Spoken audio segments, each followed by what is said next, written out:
या है एक्सपर्ट्स के कमाई वाले दमदार शेयर जानने का, यानी पावर प्ले।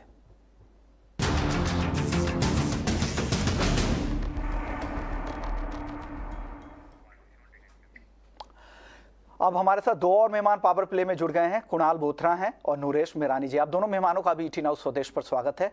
सबसे पहले कुणाल जी, पावर प्ले में कहां पर दांव लगाने की सलाह दे रहे हैं आप? तो पीएसयू स्टॉक्स काफ़ी इंटरेस्टिंग लग रहे हैं। दो सेक्टर विद इन पीएसयूज जैसे कि बैंकिंग एक बहुत इंटरेस्टिंग है और एनर्जी, ये दो स्टॉक्स में मैं बुलिश रहूँगा। पहला रहेगा बाय कैनरा बैंक पे। Interesting breakout PSU banking stocks में हम देख रहे हैं कैनरा बैंक पे भी कि आज स्टॉक ने 285 के एक पुराने डेली हाई को भी क्रॉस किया है, तो उस लिहाज से मैं बाय कॉल सजेस्ट करूंगा। टारगेट्स रख सकते हैं यहाँ पे 300 का, स्टॉप लॉस 280 का रख सकते हैं। और सेकंड स्टॉक रहेगा बाय ओएनजीसी पे। मेरे अनुमान से आई थिंक बहुत ही स्ट्रॉन्ग और एक classical bullish flag pattern breakout बन रहा है ओएनजीसी पे। 154 के आसपास ट्रेड कर रहा है स्पॉट लेवल्स पे, तो सजेस्ट करूंगा बाय के लिए ओएनजीसी पर भी। टारगेट्स 170 का रख सकते हैं, स्टॉप लॉस 150। ओके, तो ओएनजीसी और केनरा बैंक 170 के टारगेट के लिए आप ओएनजीसी खरीद सकते हैं। केनरा बैंक 300 रुपए के टारगेट के लिए केनरा बैंक खरीदने की सलाह यहां पर कुणाल जी की तरफ से आ रही है। नूरेश जी, आपकी टॉप पिक क्या होगी?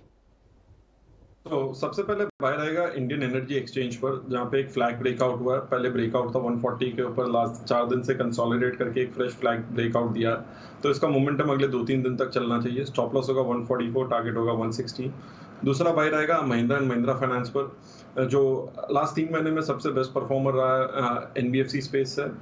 अच्छा करेक्शन आ गया, रीटेस्ट है लास्ट ब्रेकआउट का 245-250 जोन का, यहाँ से बाउंस हो रहा है। यहाँ पे स्टॉप लॉस होगा 250, टारगेट होगा 275।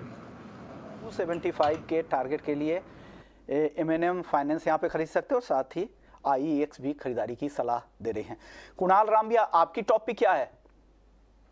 सबसे पहले जो मैं काउंटर यहाँ पे देख रहा हूँ वो है भारत हेवी इलेक्ट्रिकल्स। देखिए, इस काउंटर में 3 दिन पहले हमने करीब 66 के लेवल्स देखे थे, आज ये 72.5 पे ट्रेड कर रहे हैं और बहुत ही शानदार तरीके से ये रिवर्सल में बता रहा है। वॉल्यूम एक्शन भी बहुत अच्छी है, वॉल्यूम के साथ प्राइस एक्शन अच्छी है, सो इसमें बाइंग की सलाह बन सकती है। As of now stop loss बनेगा हमारा 70 रुपीज का, और इसका पहला जो लक्ष्य है वो है 78 का। और दूसरा जो काउंटर है वो है मारुति का।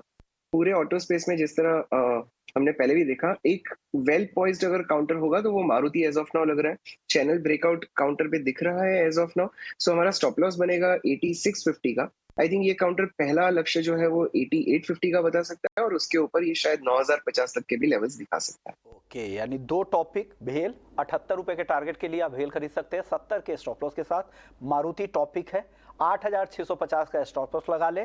पहला टारगेट है 8850 का, फिर 9050 के ऊपर भी मारुति जा सकती है। चलिए, अब विनय जी से जानने का, पावर प्ले में आप कहां पर दाव लगाने की सलाह दे रहे हैं विनय?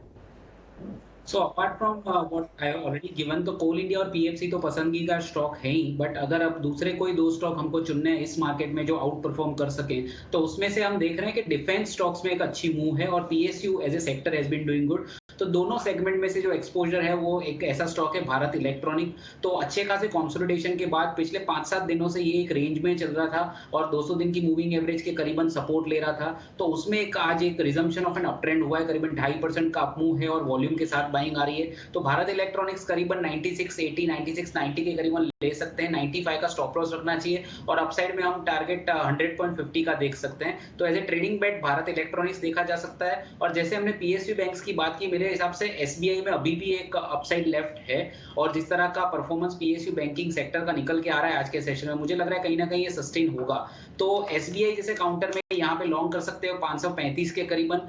जो नेक्स्ट रेजिस्टेंस जो मुझे दिख रहा है वो करीबन 550 के करीबन दिख रहा है, तो 15 रुपए की अपसाइड हो सकती है और 10 रुपए का स्टॉप लॉस मैं रिकमेंड करूंगा 525 पे। तो एसबीआई और भारत इलेक्ट्रॉनिक्स ये दोनों स्टॉक्स पीएसयू हैं और अच्छा परफॉर्म कर सकते हैं। दो पीएसयूज, हाँ, विनय राजानी जी की तरफ से बीएल जहां पर स्टॉप लॉस 95 के साथ यहां पर ट्रेड कर सकते हैं, 115 तक भी जा सकता है ऊपर, और एसबीआई भी खरीदारी की सलाह इनकी तरफ से।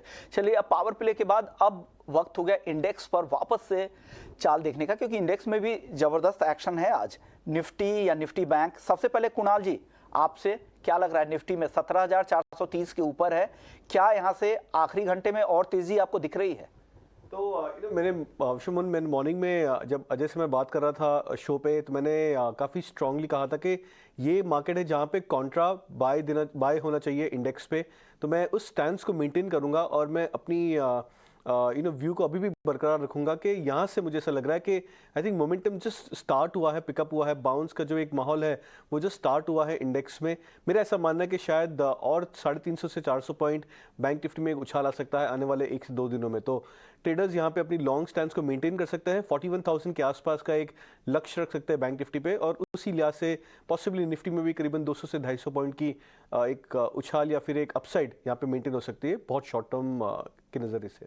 यानी लॉन्ग पोजीशन आप बना रख सकते हैं। और इसमें स्टॉप लॉस क्या लगा ले अगर किसी के पास लॉन्ग पोजीशन है या बनाना चाह रहे हैं? तो जनरली आज का जो ओपनिंग लेवल था उसे हम लो या स्टॉप लॉस रख सकते हैं, बट डिपेंड करता है कि अगर मॉर्निंग में ट्रेडर्स ने लॉन्ग इनिशिएट कर लिया है तो वो अपनी कॉस्ट को ट्रेलिंग स्टॉप लॉस रख के भी इनिशिएट कर सकते हैं लॉन्ग्स। ओके, चलिए स्टॉक्स फटाफट को अब समेटने का वक्त आ रहा है। शुक्रिया दोनों ही कुणाल रामबिया जी, कुणाल आपका, आप लोगों का शुक्रिया। नूरेश जी आपका भी बहुत बहुत शुक्रिया, और साथ ही हमारे चौथे एक्सपर्ट विनय राजानी जी, आपका भी बहुत बहुत शुक्रिया। आप लोगों ने वक्त निकाला और दर्शकों के लिए बेहतरीन ट्रेडिंग बेट्स आपने बताए।